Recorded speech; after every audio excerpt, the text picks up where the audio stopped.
If you touch a $25 million project again, you'll be paying for the damage for the rest of your life. The words cracked through the executive boardroom like a thunderclap, sharp enough to freeze every conversation and pull every eye toward the man standing quietly near the far end of the conference table. No one spoke. No one moved. And no one in that room had the slightest idea that the single father being publicly humiliated was the only person who could stop the disaster that was already swallowing the company from the inside. The headquarters of Hayes Dynamics occupied the top floors of a gleaming glass tower overlooking downtown Chicago.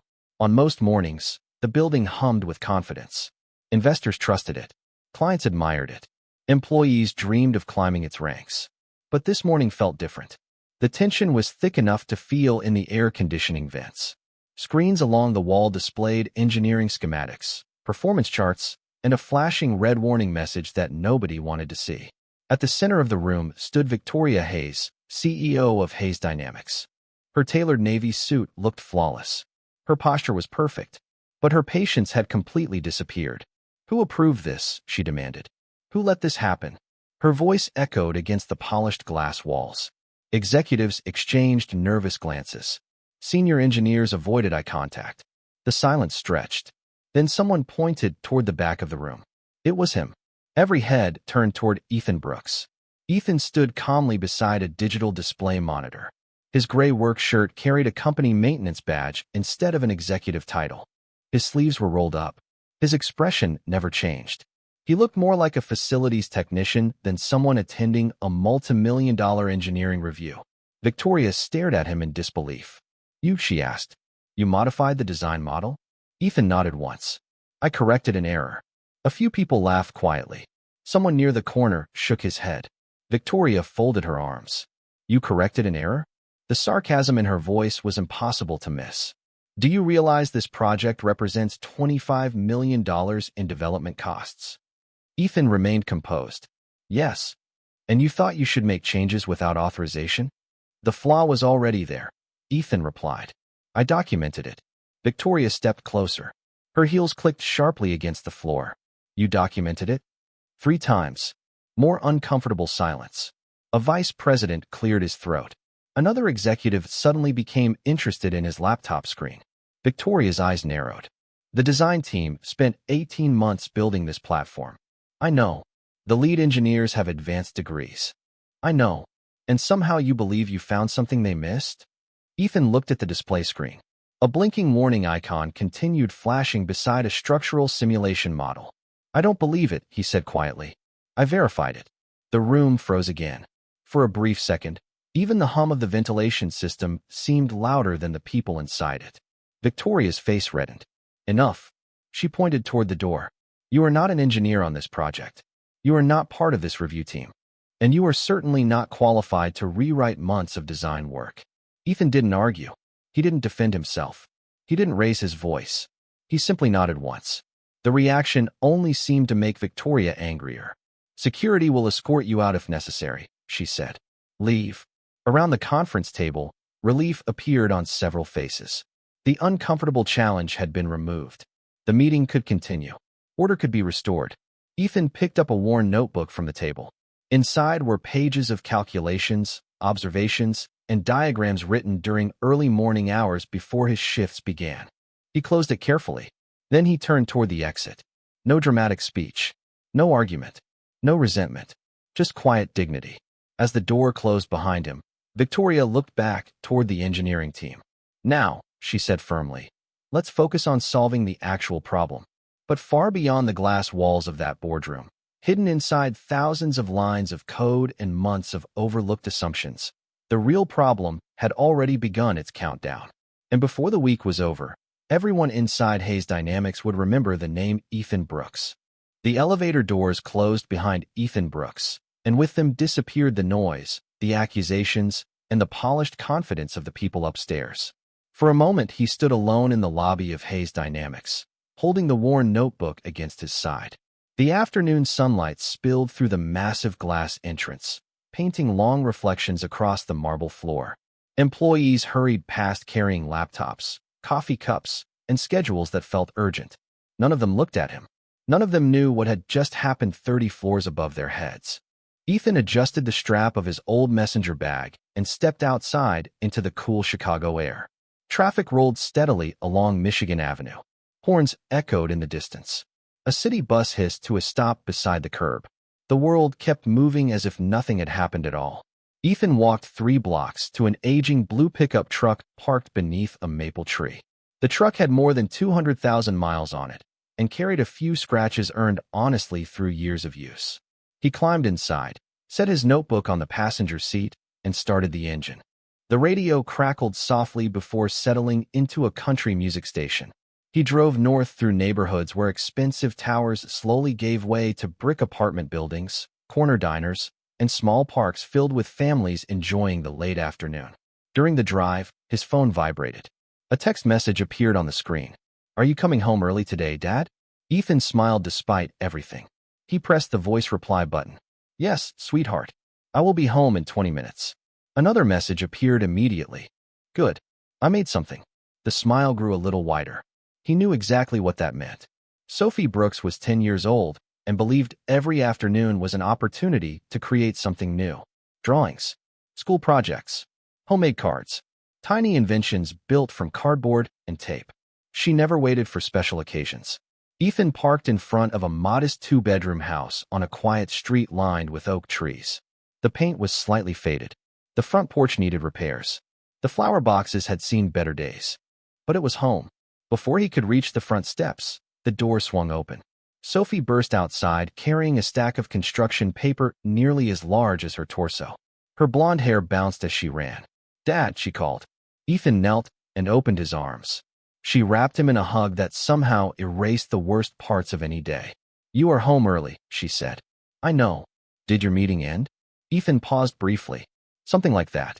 Sophie studied him with the remarkable perception children sometimes possess.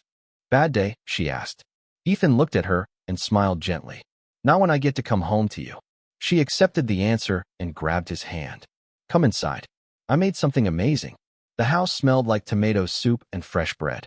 Sunlight filtered through kitchen curtains decorated with tiny blue flowers. Family photographs covered one wall. School pictures, vacation snapshots, birthday celebrations, memories carefully preserved. Among them stood a framed photograph of Ethan's late wife, Claire. Her smile remained bright despite the years that had passed. Ethan glanced at the picture as he entered.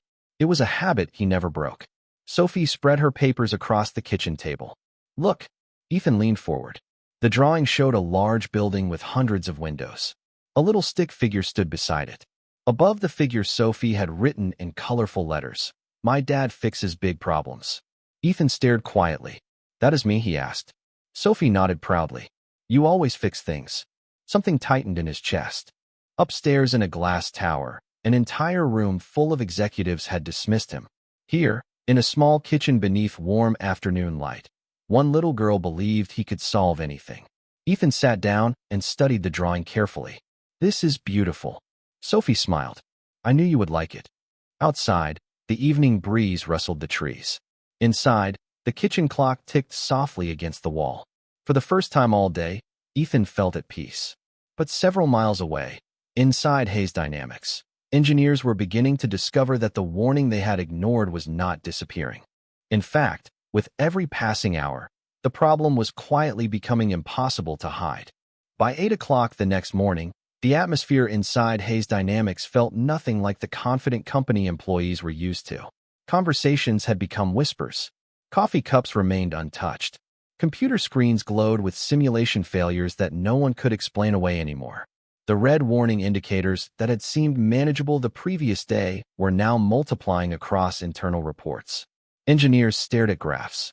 Analysts refreshed projections. Managers hurried between conference rooms carrying folders filled with increasingly bad news. In the executive suite, Victoria Hayes stood before a wall-sized display showing the latest system diagnostics. The numbers refused to cooperate.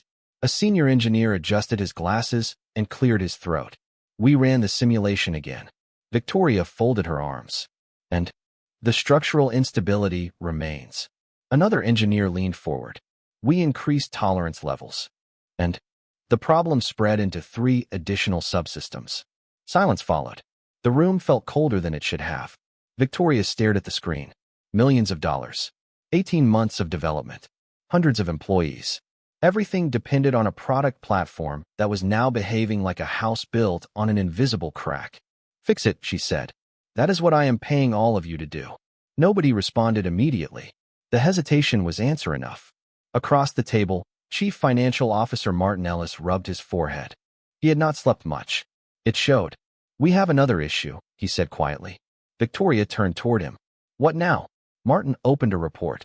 Northern Star Technologies requested an emergency briefing. Several executives exchanged worried looks. Northern Star was not just another client. They represented the largest contract Hayes Dynamics had signed in company history. The agreement was worth nearly $100 million over 5 years. What kind of briefing? Victoria asked. Martin exhaled slowly. They want assurances. About what? They heard rumors. Victoria's jaw tightened. Rumors moved fast in the technology world. Faster than facts. Faster than solutions. Faster than reputation could recover. Another executive spoke up. A competitor may have leaked information. Wonderful, Victoria replied. Her voice carried enough frustration to silence the room again. Meanwhile, on the engineering floor, dozens of specialists continued searching for answers. New models were built. New calculations were tested. New theories emerged and collapsed within hours. Every attempted correction created another unexpected complication somewhere else in the system. By noon, 3 department heads were arguing around a conference table covered with printouts. The sensor architecture is not the problem. Then explain the cascading failures. Because the integration model is wrong. No, the mathematics are wrong. That makes no sense. The debate continued. Nobody noticed the young engineer sitting quietly near the back. His name was Ryan Mercer, 26 years old, recently promoted, smart enough to recognize something uncomfortable. Throughout the arguments, he kept noticing references to observations that sounded strangely familiar. Warnings, concerns, calculations, small details that matched comments someone had made months earlier. He could not quite place where he had seen them. Upstairs, Victoria entered another meeting. This one with investors. The polished confidence she normally carried into every room required more effort than usual. Questions came quickly. When will the issue be resolved? Is the launch still on schedule? Should shareholders be concerned? Victoria answered each one professionally, calmly, carefully. Yet even she could feel uncertainty creeping into the edges of every conversation. When the meeting finally ended, she remained alone in the conference room. Outside the floor-to-ceiling windows, clouds rolled across the Chicago skyline. The city looked gray, heavy, distant. Her phone vibrated. A message from Northern Star Technologies appeared. Emergency review scheduled Friday. Attendance required. Victoria read it twice. Friday was only 3 days away. 3 days to solve a problem nobody fully understood. 3 days to protect a contract worth nearly $100 million.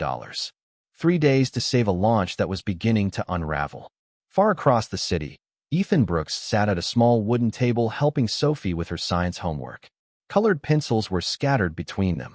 Sophie laughed as she attempted to draw a solar system that looked more like a collection of colorful balloons. Ethan smiled and helped her sketch a cleaner orbit around the sun. For a few peaceful moments, the world felt simple. Yet sitting beside his coffee cup was the same worn notebook he had carried from the office. Closed, unopened, waiting. Because while executives searched desperately for answers, the man they had dismissed already knew exactly where the problem began. And with every passing hour, the cost of ignoring that truth was becoming impossible to calculate. Thursday morning arrived beneath a blanket of gray clouds hanging low over Chicago.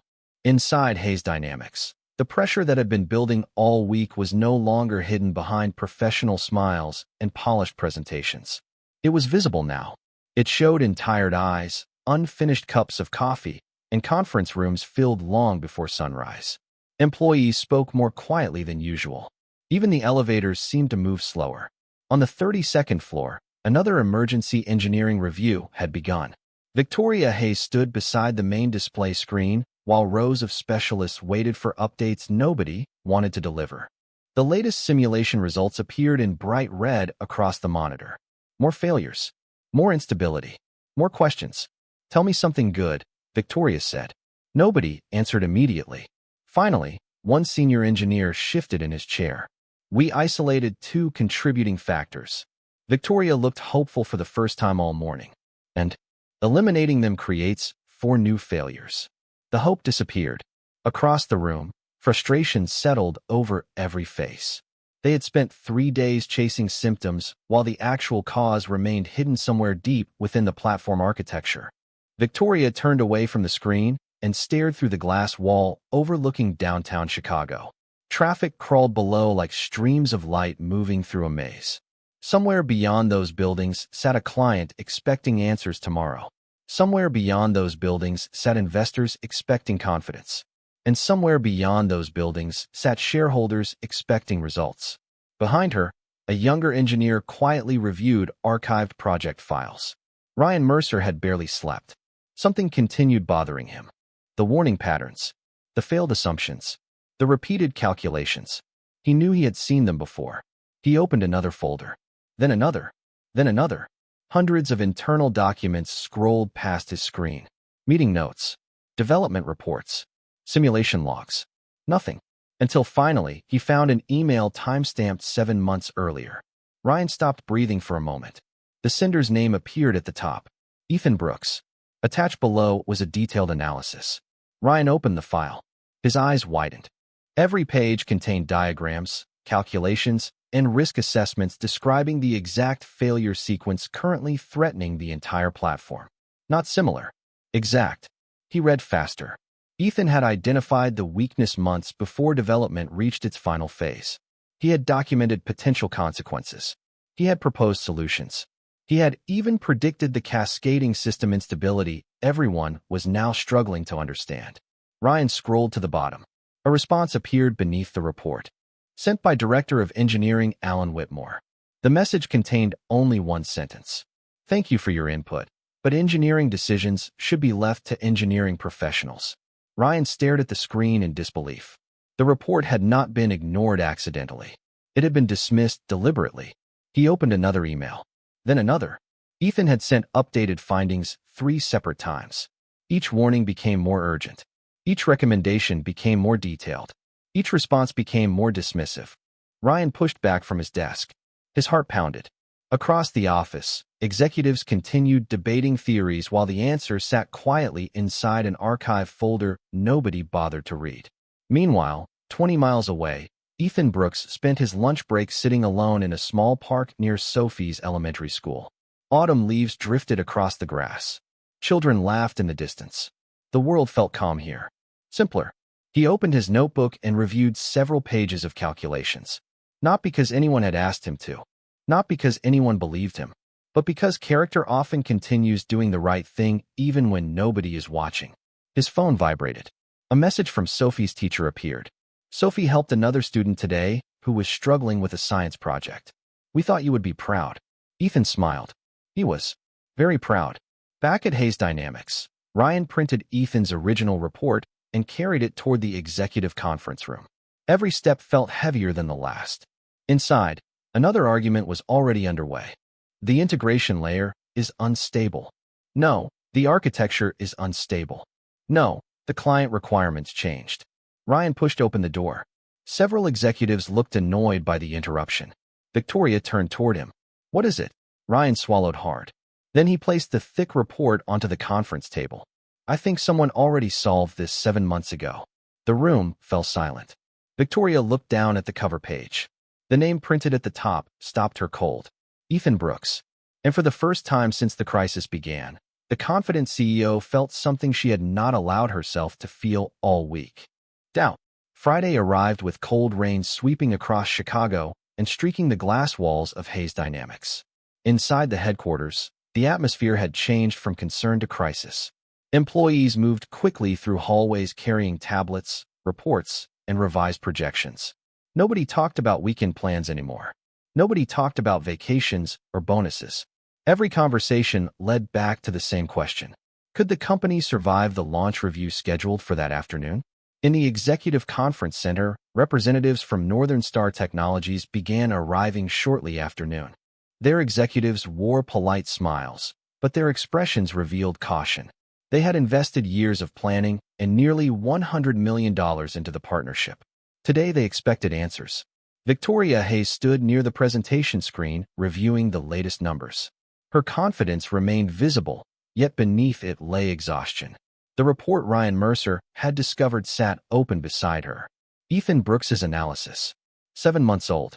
7 months accurate. 7 months ignored. She had read every page 3 times. Each reading made her feel worse. Across the room, Chief Financial Officer Martin Ellis approached quietly. "The clients are here." Victoria nodded. "And the engineering team?" Martin hesitated, still searching. That answer said everything.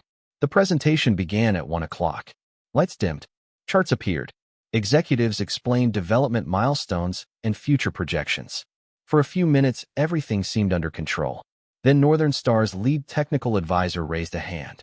"Before we discuss expansion," he said calmly, "we would like an update regarding the platform instability reports we received." The room became still. Victoria stepped forward. "We are actively addressing the issue. Has the root cause been identified?" Another pause. "We are narrowing our focus." The advisor exchanged glances with colleagues. "Has the issue been solved?" This time nobody answered immediately. The silence itself became an answer. Around the table, concern spread visibly. Questions followed. Then more questions. Technical details. Timelines. Risk assessments. Financial exposure. Every answer seemed weaker than the one before it. Halfway through the meeting, a demonstration model was loaded onto the main display. Engineers hoped to show progress. Instead, the simulation produced another failure sequence. Red warning indicators flashed across the screen. Several client representatives leaned back in their chairs. One executive slowly closed his notebook. Another removed his glasses and rubbed his eyes.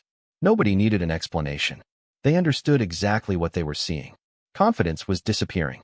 By 2:30 that afternoon, news of the failed review had already begun spreading through industry circles.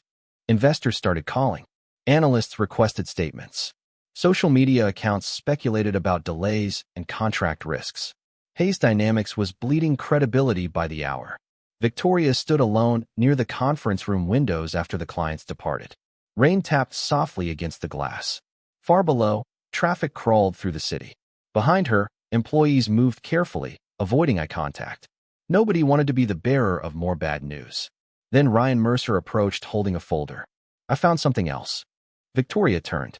Ryan handed over several printed pages. Personnel records, patent registrations, industry awards, published engineering papers.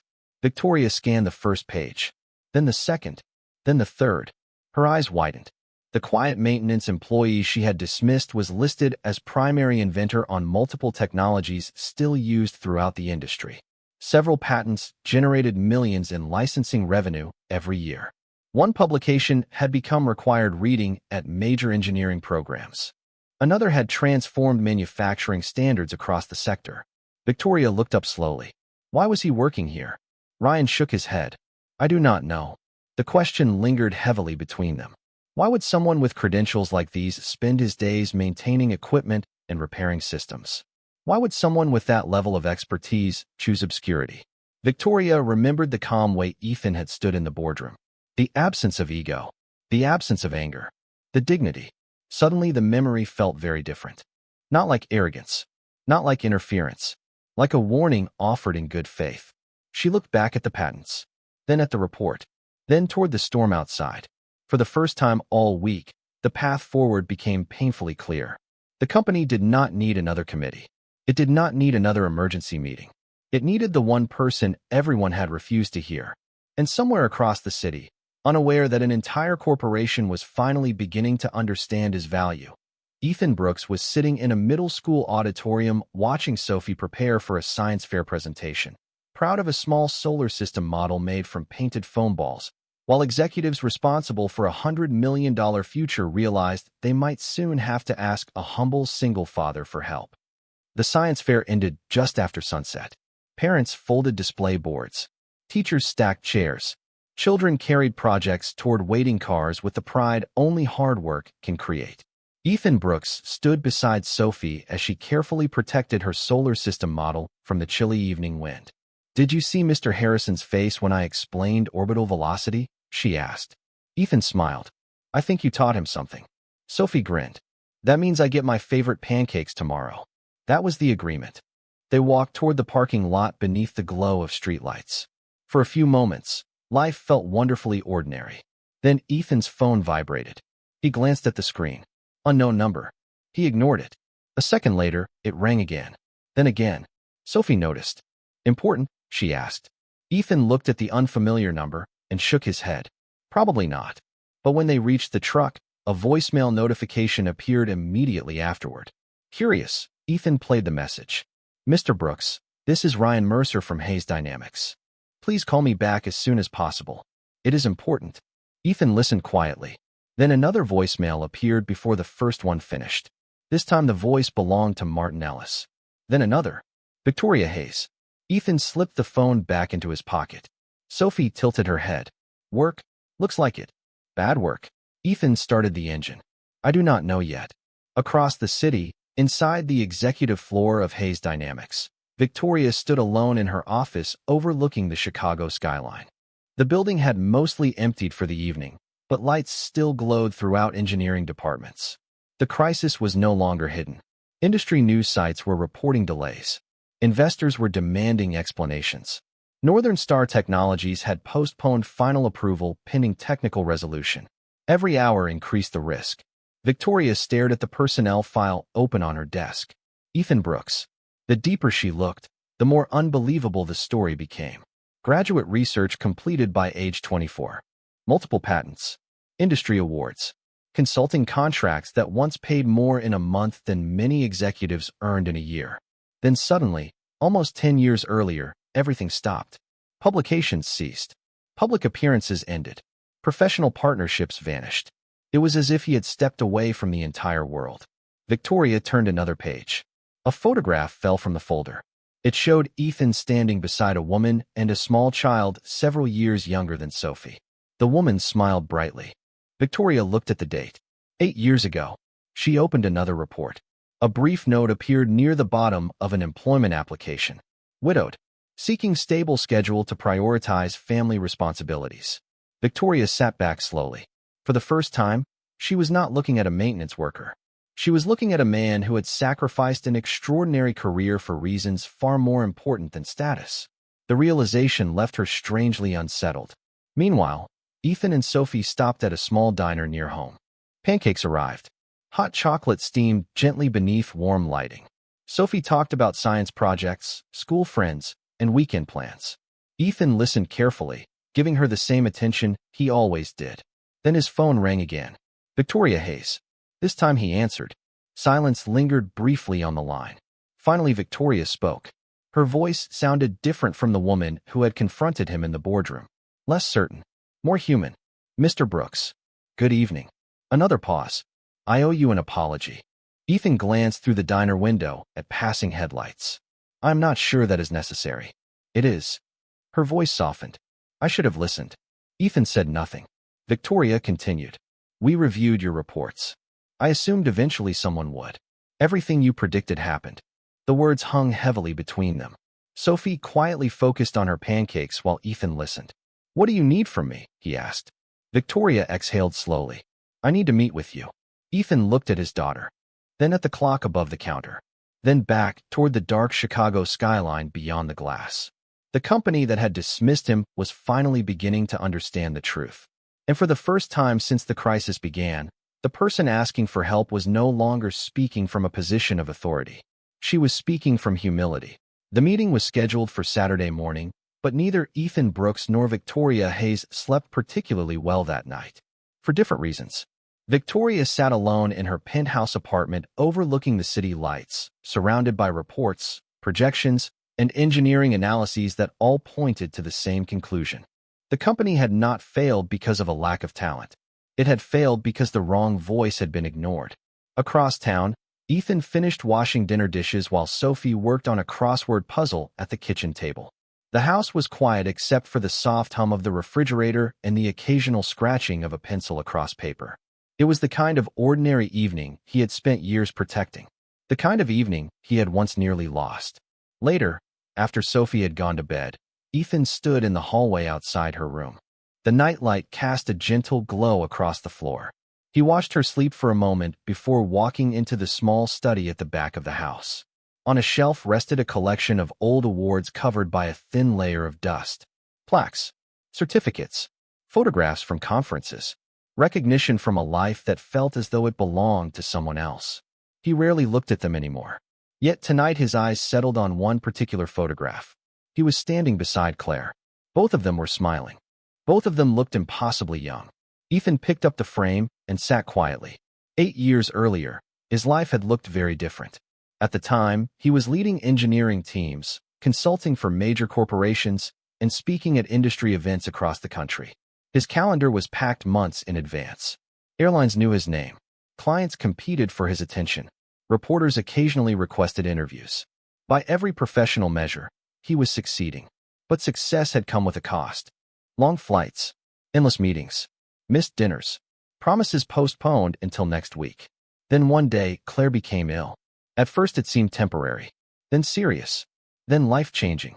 Ethan remembered hospital hallways that smelled of disinfectant and coffee. He remembered doctors speaking gently. He remembered holding Claire's hand while pretending not to be afraid. Most of all, he remembered the conversation that changed everything. "When I am gone," Claire had whispered one evening. "Promise me Sophie will always know she comes first." Ethan had promised. And Ethan Brooks was the kind of man who treated promises as sacred. After Claire passed away, opportunities continued arriving. Lucrative contracts, executive positions, invitations from companies eager to hire him. He declined them all, one after another. Friends called him crazy. Colleagues warned he was throwing away a once-in-a-generation career. Some even suggested he would regret it. Perhaps they were right. Perhaps they were wrong. Ethan never argued. He simply chose differently.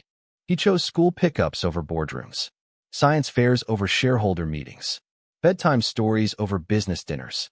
The world saw a man stepping backward. Ethan saw a father moving exactly where he needed to be. The next morning, Victoria arrived at the address listed in his personnel file.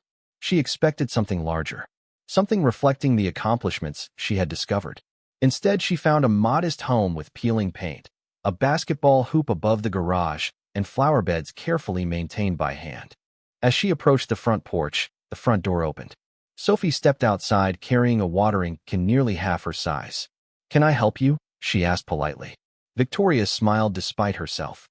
"I am looking for Ethan Brooks." Sophie brightened. "That is my dad." A moment later, Ethan appeared behind her. The morning sunlight illuminated the front porch. Neither person spoke immediately. Victoria looked from Ethan to Sophie and back again. Suddenly, the missing pieces fit together. The quiet dignity, the absence of ego, the decision to remain unseen. None of it came from failure. None of it came from fear. It came from a promise. And standing there in the cool morning air, Victoria Hayes realized that the greatest thing Ethan Brooks had ever built was not a technology platform, a patent portfolio, or a successful career. It was the life he had chosen to create for his daughter. Ethan invited Victoria inside. The house smelled faintly of coffee and cinnamon. Morning sunlight filtered through the kitchen curtains, casting warm patterns across the wooden floor. Sophie returned to watering the flowers outside while the two adults sat at the kitchen table. For a moment, neither spoke. The contrast between this quiet home and the chaos-consuming Hayes dynamics felt almost unreal. Finally, Victoria placed a folder on the table. "I read everything," she said. Ethan glanced at the folder. Patent records, industry awards, research publications, pieces of a life he had long since stopped discussing. "That must have taken some time," he replied. Victoria gave a small smile. "Not as much time as it should have." The honesty surprised them both. Ethan folded his hands. "Why are you here?" Victoria looked directly at him.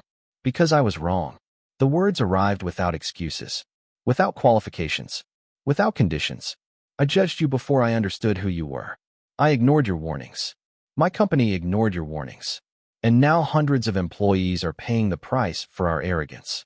Ethan remained quiet. Outside, Sophie laughed at something a neighbor had said. The sound drifted through the open window like a reminder of what actually mattered. Victoria continued. "Northern Star gave us 72 hours. If we cannot provide a working solution, we will lose the contract." Ethan nodded slowly. "I know. Then you know what happens next." He did. Layoffs. Canceled projects. Years of work lost.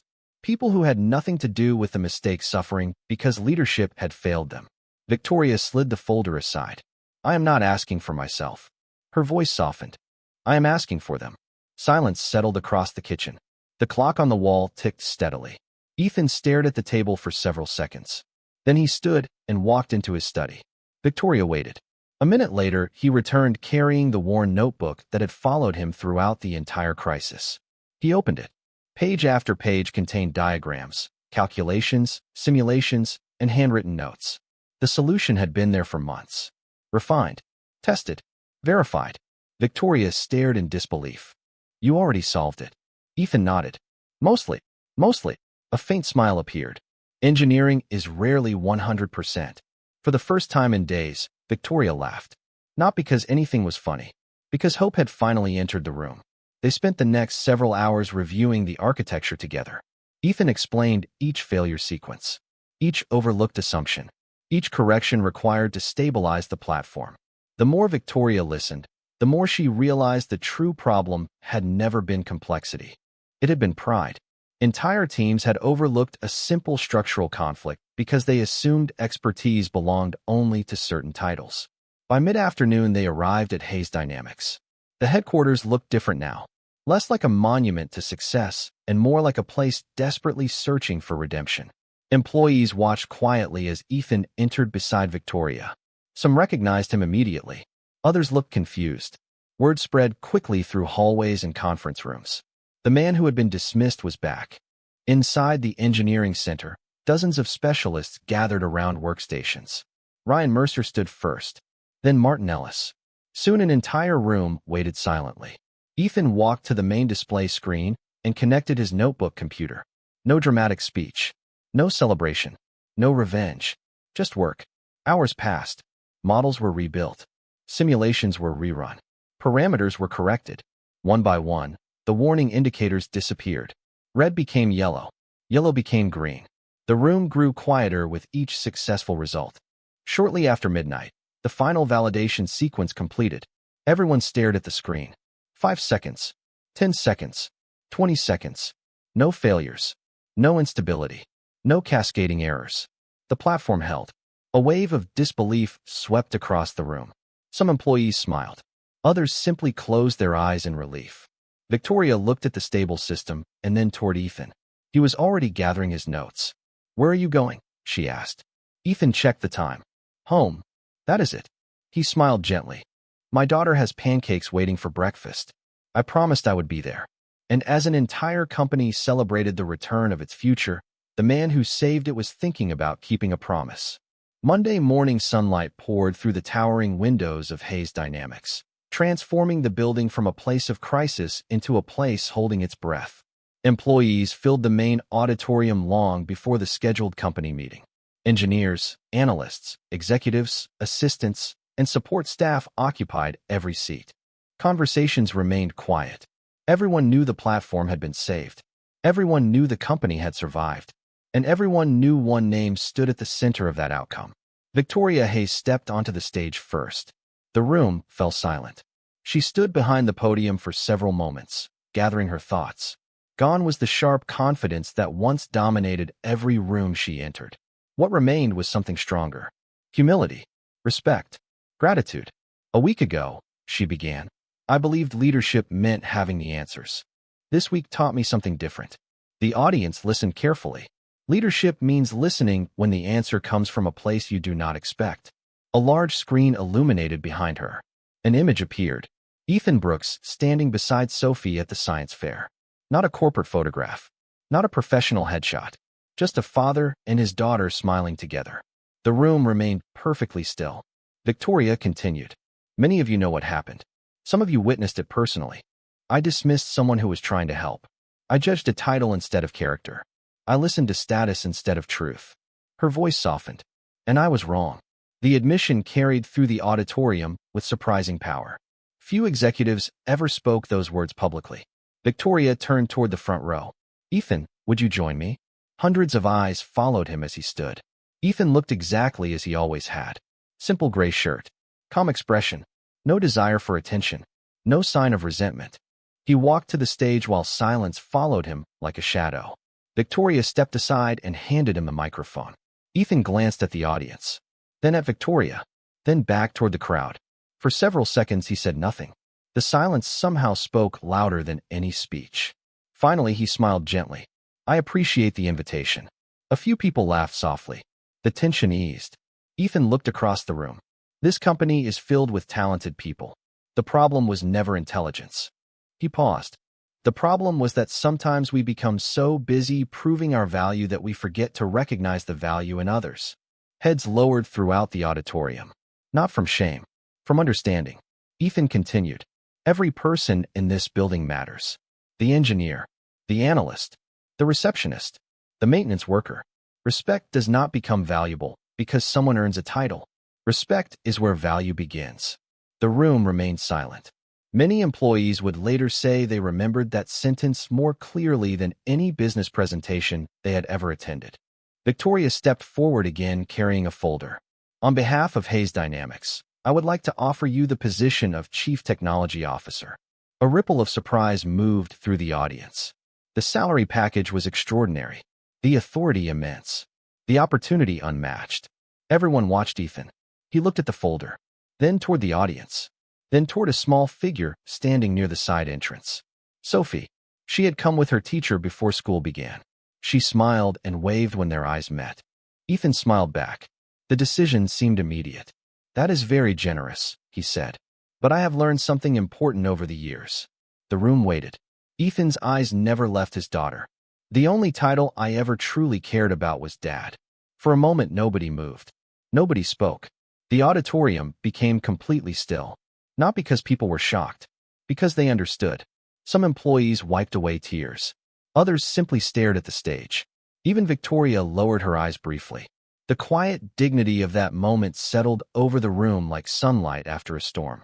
Weeks later, the company recovered. The contract remained secure. The platform launched successfully. Hayes Dynamics adopted new policies encouraging collaboration across every level of the organization. More importantly, people listened differently. They respected differently. They led differently. Ethan remained involved as an advisor, helping when needed, always on his own terms. Yet every afternoon, without fail, his old pickup truck still appeared outside Sophie's school. Years later, employees would tell new hires about the crisis that nearly destroyed the company. They would mention the warning nobody listened to, the solution everyone overlooked, the father who saved everything and then quietly went home. Because sometimes the strongest people are not the loudest. Sometimes the greatest victories happen without applause. And sometimes dignity, grace, and character leave a deeper mark than any title ever could. If this story reminded you of someone who chose kindness over pride, or family over status, share their name in the comments below. Stories like these remind us that second chances matter, that respect matters, and that quiet strength still exists in the world. And if you believe those things are worth celebrating, we would be honored to have you join us again for another story.